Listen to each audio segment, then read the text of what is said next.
ইয়েলসিনের পদত্যাগের পর রাশিয়ার সংবিধান অনুযায়ী ভারপ্রাপ্ত প্রেসিডেন্টের দায়িত্ব নিয়েছিলেন প্রধানমন্ত্রী ভ্লাদিমির পুতিন। এর ৩ মাস পর অনুষ্ঠিত নির্বাচনে জয় পান তিনি, প্রেসিডেন্ট হন। ক্রেমলিন ত্যাগের সময় পুতিনকে একটি কথা বলেছিলেন ইয়েলসিন, রাশিয়ার দিকে খেয়াল রাখবেন। স্টিভ রোজেনবার্গ লেখেন, রাশিয়া ইউক্রেন যুদ্ধ যখন ৩ বছর পূর্তির দিকে এগোচ্ছে তখন ইয়েলসিনের সেই কথা আমার বারবার মনে পড়ছে।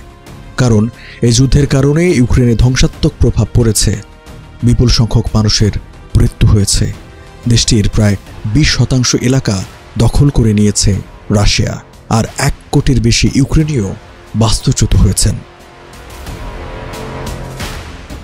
রাশিয়ার ক্ষয়ক্ষতিটাও কম নয়। ইউক্রেনে পুতিনের বিশেষ সামরিক অভিযান শুরুর পর থেকে যুদ্ধক্ষেত্রে বড় ক্ষয়ক্ষতির মুখে পড়েছে রুশ সামরিক বাহিনী। রাশিয়ার শহরগুলোয় নিয়মিত ড্রোন হামলা হচ্ছে। দেশটির কুরস্ক অঞ্চলের কিছুটা দখলে নিয়েছেন ইউক্রেনের সেনারা।